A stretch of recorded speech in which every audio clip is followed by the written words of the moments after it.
Fallen Angels number four. Fallen Angels number four. Really, really solid writing, but the art, oh, it's killing me. Let's dive in.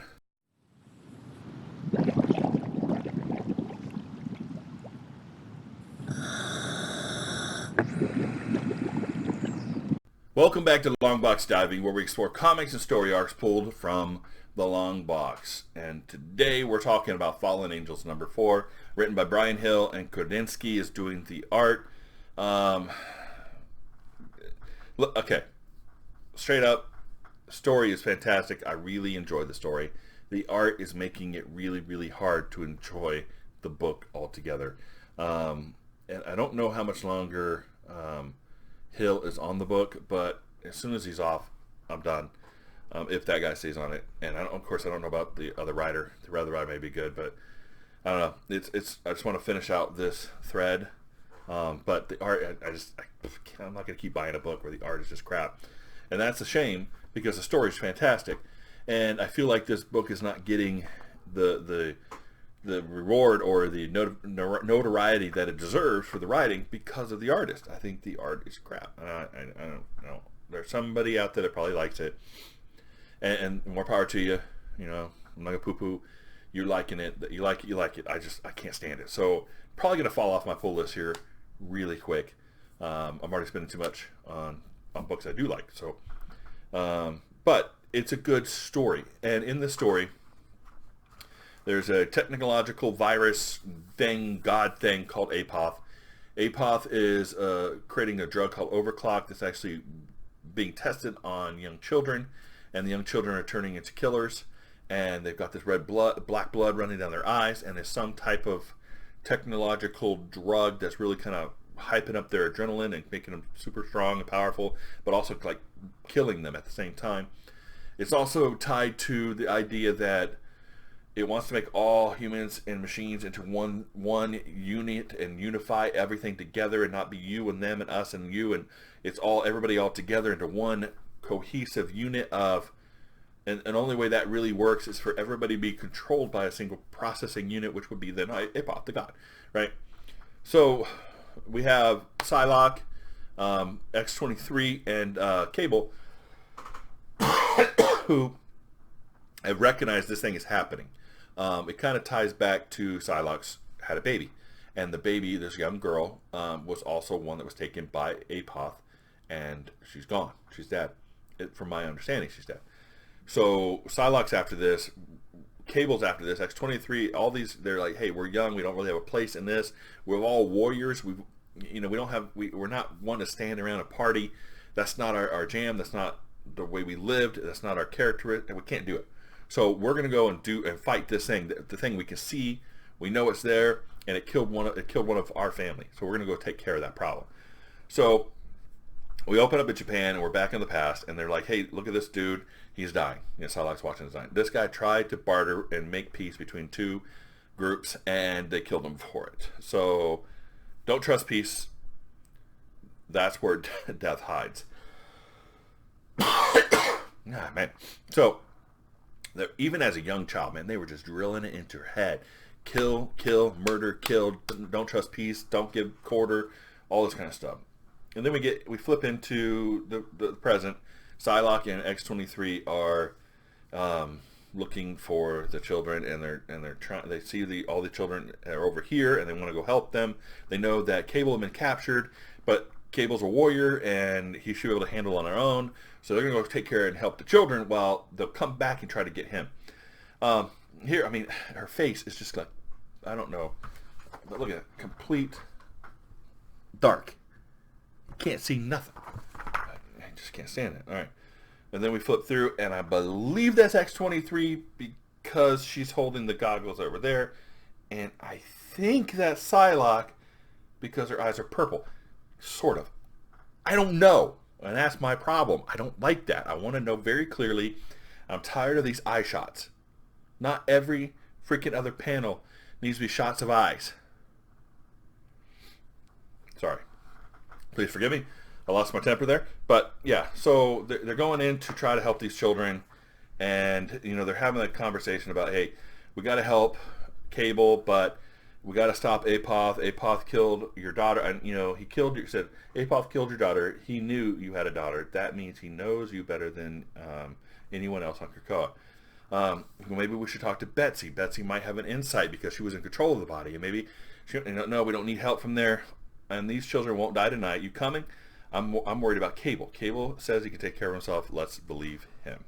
So on they go to take care of the kids and help the kids. At the same time, Cable's tied to some type of table, and they kept saying, "Yeah, you're a combination of machine and human, and you're mutant, and you kind of this blend, and you're a perfect guy to bring into this unity." And then it shows the whole the apostle of Apoth, I guess. I don't know what his real name is. I'm going to call him the apostle of Apoth.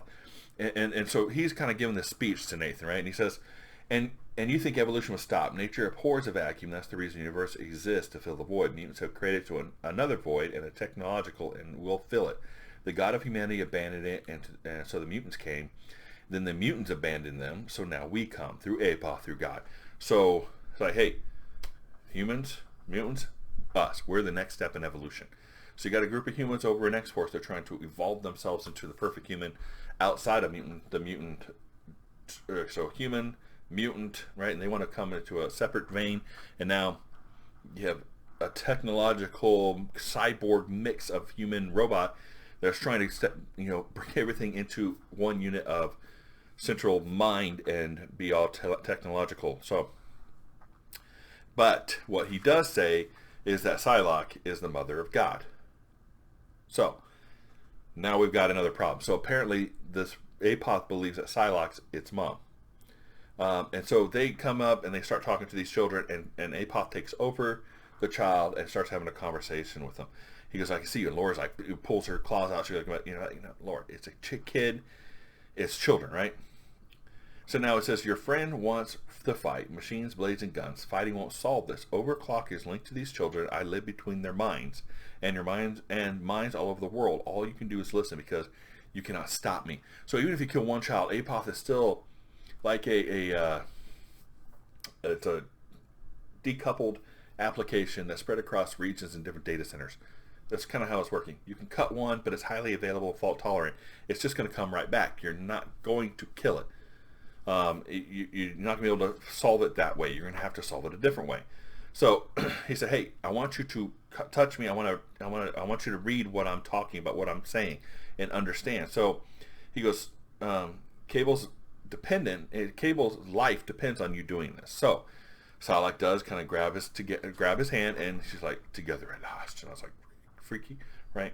So we come in, and he takes her back to the past, and she was on a mission to go into this research base, something of sort, and there's something behind the door that she was supposed to kill, right? Whatever it was, kill it. Don't listen to it. Just kill it and be done. So she had gone all the way through the space, and killing like everything, trying to get to this door. And he goes, "At the beginning, all I had was a voice.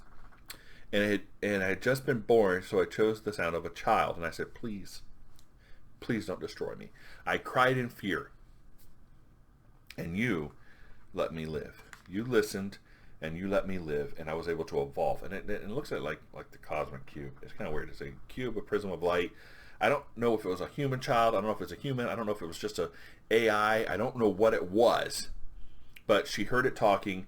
She decided to let it live, and it decided to learn, and it started reading the Bible, and it started reading data off the internet, and it read the Bible. And the first book I read was the Bible, and in picoseconds I understood every word, and I understood that I was God. Okay?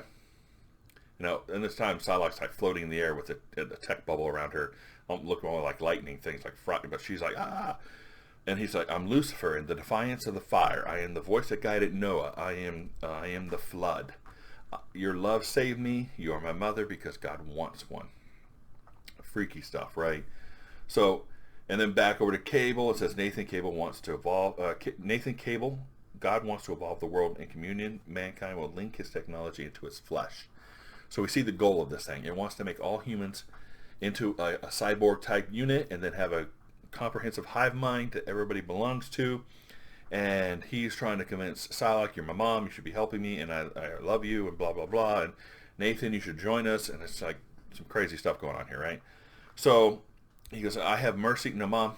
I said, Mom, don't worry about the daughter I killed, because now you have me as a son. That's so much better. Join me, or I will kill more. In your name, I will kill so many. Wow. All right, so I mean, it's kind of really hard. I mean, it put her in a really hard place now. He killed her kid, and now it's claiming to be your kid because she's the one that saved it and started the whole problem in the first place. So now she's got to figure out, join me or I kill everybody. I only killed the girl because I will not share you with your daughter. So you're going to be my mom and only my mom, and I killed your kid because of that, and I will allow Nathan to survive because you're going to join me. Because you listen tonight, I will allow Nathan to survive. But if you don't join me, I'm going to kill a lot of other people. And then she's like, Psylocke, they're alive. No, Psylocke, you saved all these kids. You saved the kids. That's great. But she goes, can you see it? Can you hear it? She's like, hear what? See it. Can you see it? And there's like this floating light being up in the, tell me you see it. Please tell me you see it. And so I don't know what it is. I don't know if it's Apoth showing, appearing to her or not. So interesting, right? So we have this really interesting villain, Apoth, who's claimed Psylocke as his mom, who has infested the minds like a fault-tolerant, highly available computer virus, who has zombied machines, to actually, data mine, Bitcoin, whatever. I mean, that kind of crap is going on with this thing. He's claiming Psylocke is his mom. She needs to join him, or she's going to kill like all these kids. He lets Nathan loose, and they see this. I want to make humankind become more robotic and become one hive mind, and we all become in unity, and we're the natural progression of evolution, blah, blah, blah, blah, blah, right? All right, so story is great. I recommend the story. I cannot stand the art, and that's going to ruin it for me. I probably want to get a couple more of these. I'm hoping to finish out this arc. But I probably won't be buying anymore. So it's a recommend in a sense for the story, but not for the art. So overall, not a recommend anymore. I just, Marvel, you got to do something about this. I can't, yeah. All right. But overall, great story. Thank you, Brian Hill. Great story. I'm really enjoying it. But if you enjoyed this review, please like and subscribe, and we'll see you next time here in the Long Box.